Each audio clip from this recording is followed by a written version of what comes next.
প্রিয় শিক্ষার্থী, talent search পরীক্ষা একেবারে সামনে চলে এসেছে, কিন্তু অনেক স্টুডেন্ট অ্যাডমিট কার্ড ডাউনলোড করতে পারছেন না, কারণ তাদের রেজিস্টার করেছিলেন যে আইডি দিয়ে বা যে মোবাইল নাম্বার দিয়ে, লগ ইন আইডিটা বিশেষ করে বা স্টুডেন্ট আইডি যেটা, সেটা কিন্তু ভুলে গেছেন অনেকেই। যে স্লিপটা দেওয়া হয়েছিল অ্যাকনোলেজমেন্ট স্লিপ, অনেকে সেটা হারিয়ে ফেলেছেন বা কোন মোবাইল নাম্বার দিয়েছেন সেটা ভুলে গেছেন।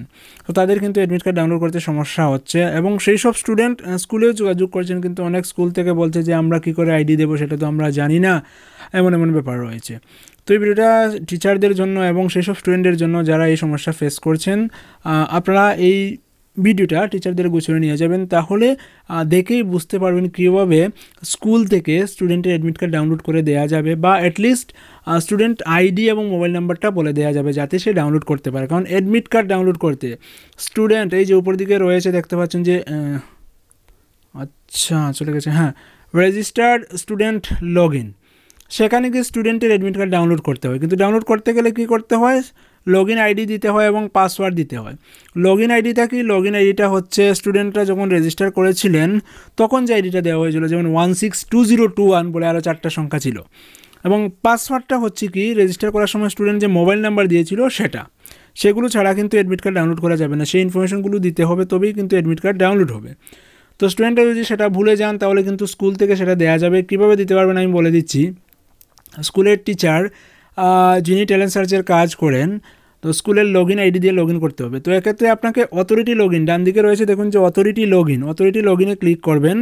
ক্লিক করার পর অথরিটি সিলেক্ট করতে হবে। অথরিটি আপনি একেবারে নিচে যেটা রয়েছে স্কুল, অর্থাৎ ভেরিফায়ার, সেটা সিলেক্ট করবেন। তারপর লগ ইন আইডি, স্কুলের লগ ইন আইডিটা দেবেন এবং স্কুলের একটা পাসওয়ার্ড রয়েছে সেটা দেবেন। স্কুলের লগ ইন আইডি এবং পাসওয়ার্ড সেটা নিশ্চয়ই আপনার জানা রয়েছে, যিনি টিচার রয়েছেন উনি, অথবা স্কুলের এইচএমের তো অবশ্যই জানা থাকবে। যদি জানা না থাকে তাহলে কিন্তু ডিস্ট্রিক্ট অফিসে যোগাযোগ করে আপনাদের স্কুলের লগ ইন আইডি এবং পাসওয়ার্ড নিতে পারবেন। কারণ আপনি যেহেতু স্টুডেন্টরা অ্যাপ্লাই করেছে, ভেরিফিকেশন করেছেন, অবশ্যই স্কুলের লগ ইন আইডি এবং পাসওয়ার্ড আপনাদের জানা রয়েছে। তো স্কুলের লগ ইন আইডি এবং পাসওয়ার্ড দিয়ে লগ ইন করে, আচ্ছা লগ ইন করার আগে যে ক্যাপচাটা দিতে হচ্ছে, আমি ক্যাপচাটা দিয়ে দিচ্ছি।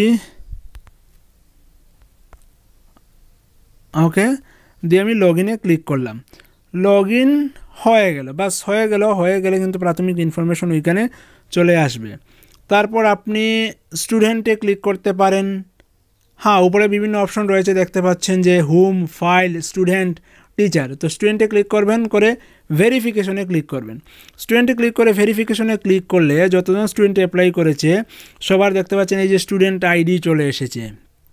সবার স্টুডেন্ট আইডি দেখা যাচ্ছে, আপনারা দেখতে পাচ্ছেন স্ক্রিনের মধ্যে। যেমন আমার স্কুলের 18 জন অ্যাপ্লাই করেছিল, সবার স্টুডেন্ট আইডি রয়েছে, পুরো ডিটেল এখানে রয়েছে। তো এখান থেকে স্টুডেন্ট আইডি পেয়ে যাচ্ছেন। ওইখানের মধ্যেই কিন্তু স্টুডেন্টের মোবাইল নাম্বার, কন্ট্যাক্ট নাম্বারও দেওয়া রয়েছে।